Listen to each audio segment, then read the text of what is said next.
disais, il y a un problème que pose le texte de Pascal, que suscite le texte de Pascal, et que peu d'entre vous ont vu. J'avais commencé par revenir sur ce qu'était la thèse de Pascal concernant le progrès scientifique, concernant sa conception de l'histoire des sciences.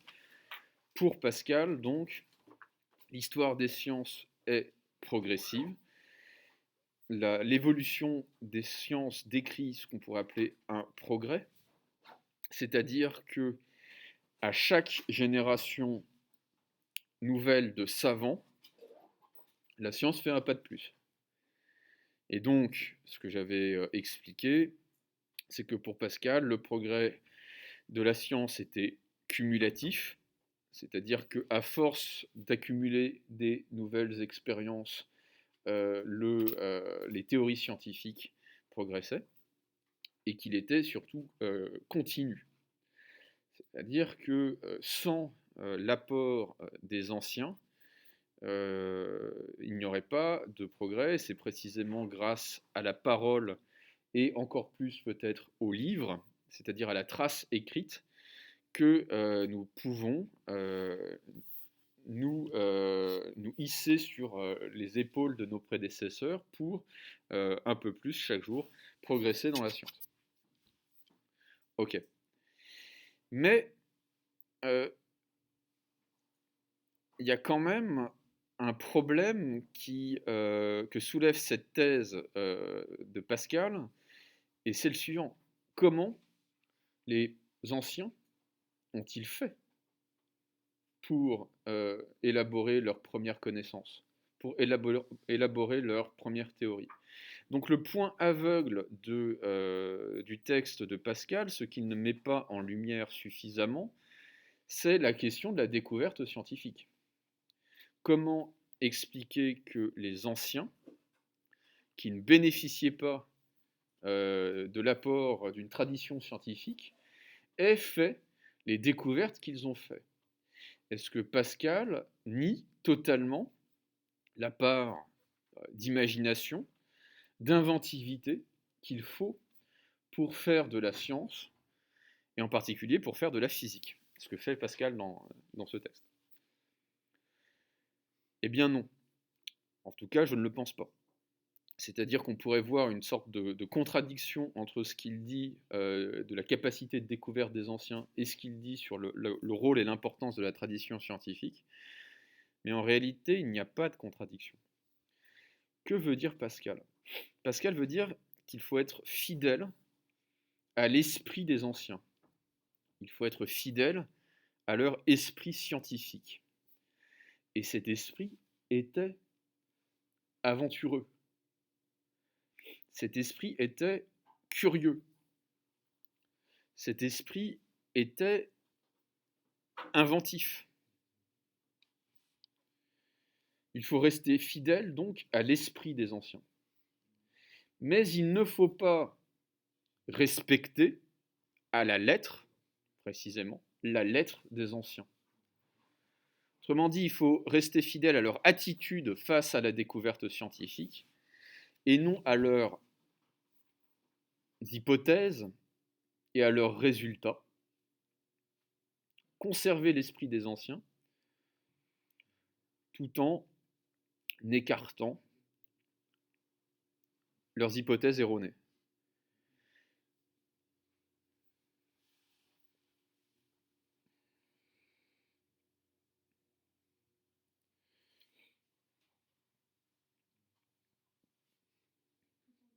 Leurs hypothèses erronées.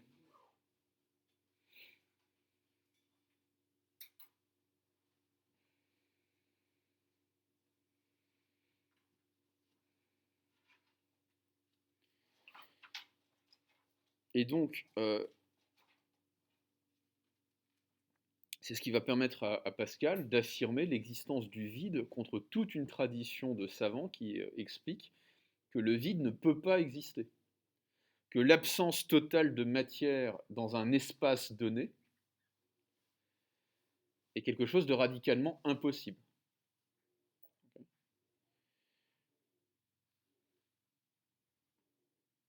L'ordinateur fait un bruit qui m'inquiète, mais bon, il fait un bruit de pigeon. Non, non, mais là, c'est l'ordinateur enfin, c'est l'unité centrale de l'ordinateur qui roucoule, donc euh, on est peut-être au début de Toy Story, je sais pas, mais c'est c'est très. J'ai jamais entendu ça. Enfin, un ordinateur faire ça, Bref. Alors, est-ce que c'est bien compris ça? Ce que veut dire Pascal, c'est que garder en mémoire ce que les anciens ont fait, ce n'est pas forcément conserver leurs définitions, ce n'est pas forcément conserver leurs hypothèses et les résultats de leurs expériences, mais c'est garder en fait le même esprit d'aventure qui présidait à leur recherche il y a de cela 2000 ans. Voilà, j'en ai terminé sur cette question de l'explication de texte. Je pense que on a dit pas mal de choses. Ah oui, simplement, j'y pense parce que j'ai vu ça dans la copie d'Armel, aussi dans la copie d'Anna. C'est des maladresses. Il y a quelques copies qui sont allées voir ce que c'était que la querelle des anciens et des modernes. Ok. Et la querelle des anciens et des modernes, c'est une querelle qui est d'abord artistique. C'est-à-dire que vous allez avoir certains poètes en particulier qui vont dire non, il faut faire simplement ce type de théâtre. Il faut faire seulement ce type de maître dans le vers, etc., etc. Il ne faut peindre que ces sujets-ci et pas ces sujets-là.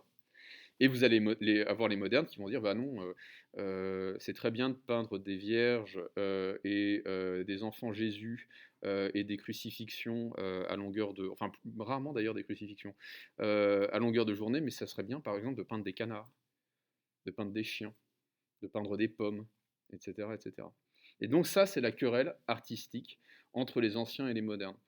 Mais vous comprenez bien ici que la question, elle est simplement et exclusivement scientifique. Ok. Pascal ne dit pas oui, c'est super, il faudrait, je ne sais pas moi, il faudrait faire des pièces en prose, des pièces de théâtre en prose. Il ne s'agit absolument pas de progrès au sens artistique du terme, ni même au sens moral et politique du terme. Il s'agit seulement du progrès scientifique. Voilà. J'ai terminé donc. Est-ce que vous avez des questions sur le texte? Est-ce que vous avez des questions sur l'explication de texte de manière générale? Ouais, Orlan.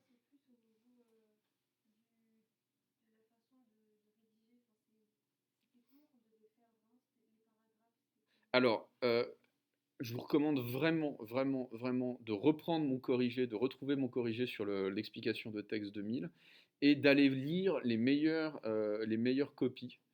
Mais paragraphe par paragraphe, il faut se demander d'abord quel est le rôle de la partie dans le texte. Que veut montrer l'auteur dans cette partie-là? Oui, voilà, c'est ce que je suis en train c'est ce à quoi je suis en train de répondre. Donc ça, c'est le premier paragraphe. Le deuxième paragraphe, ça va être une analyse plus détaillée, plus fouillée des concepts mobilisés dans cette partie. Ok. Donc, par exemple, la première partie du texte de Pascal parlait de l'instinct animal. Il fallait s'interroger sur les propriétés de l'instinct. Irréfléchi, automatique, réactif. Ok. Qui vont évidemment des propriétés qui vont s'opposer à celles de la raison dans la partie suivante. Troisième paragraphe, faire une analyse critique, c'est-à-dire vous demander quelles sont les conséquences de ce que dit l'auteur, et est-ce que ces conséquences sont acceptables ou pas. Okay. Est-ce que l'auteur a raison d'écrire ce qu'il écrit? Est-ce que ça comporte des difficultés? Est-ce que ça soulève des difficultés, etc., etc. Typiquement, dans le deuxième paragraphe, quand Pascal va dire on pourrait comparer l'humanité, les progrès que fait l'humanité en sciences, aux progrès que ferait un seul homme s'il était immortel et s'il était capable en fait d'accumuler des expériences et des raisonnements et des calculs sans jamais mourir. On peut se demander, sincèrement, si c'est une bonne analogie. Est-ce qu'on peut comparer l'humanité à un seul homme? Est-ce que toute l'humanité progresse quand seulement certains savants ou certaines communautés scientifiques progressent? Est-ce qu'on peut pas se demander, par exemple, si... Ça, c'est assez intéressant parce que c'est des trucs que se demandent les transhumanistes. Si on vit 1000 ans, est-ce qu'on est la même personne qu'on était il y a 1000 ans? Enfin, il y a 950 ans. La réponse est probablement pas.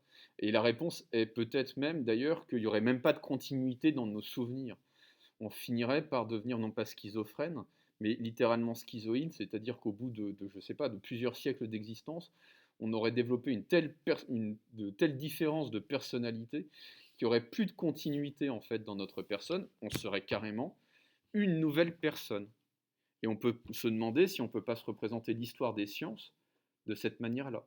C'est-à-dire, au bout d'un moment, les théories scientifiques ont tellement vieilli qu'elles finissent par mourir de leur belle mort, et il y a de nouvelles théories scientifiques qui vont les remplacer, se substituer à elles, comme une nouvelle personnalité qui prendrait pied dans le corps de quelqu'un qui vivrait voilà, plusieurs siècles, voire plusieurs millénaires. Et donc ça, c'est des critiques. Donc c'est l'idée qu'il n'y a pas de progrès scientifique, mais qu'il y a des révolutions scientifiques. Donc qu'une révolution scientifique ne s'appuie pas sur ce qui a été fait avant, elle détruit ce qui a été fait avant pour repartir de zéro. C'est l'idée que va développer Thomas Kuhn dans La structure des révolutions scientifiques. Donc ça, c'est le moment d'analyse critique. Donc je répète pour le cadre. Vous avez des grandes parties. Ces grandes parties doivent suivre l'ordre du texte. Okay, il peut y avoir, il y a forcément 2 parties au moins. Il peut y avoir 3 parties, il peut y avoir 4 parties.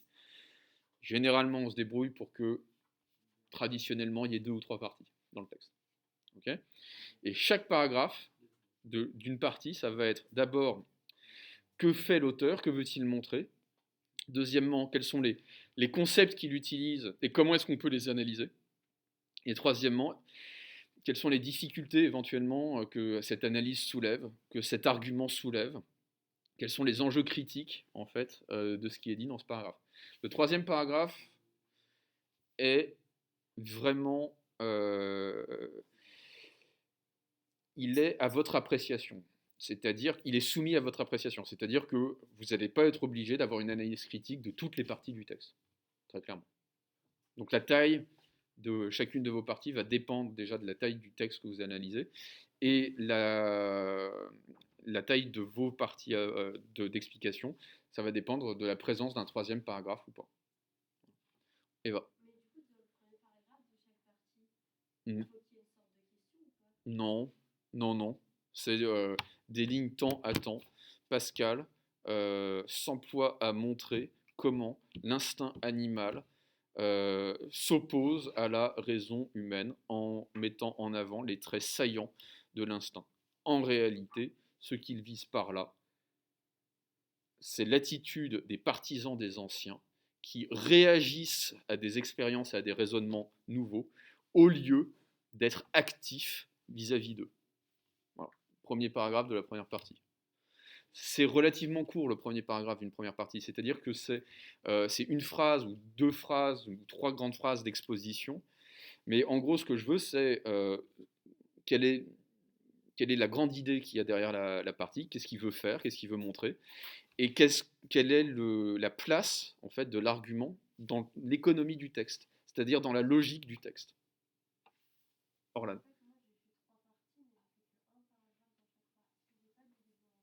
Alors, moi, ce que je veux pour le bac blanc, c'est que vous fassiez bien ces 3 paragraphes parce que ça va vous permettre d'éviter la paraphrase.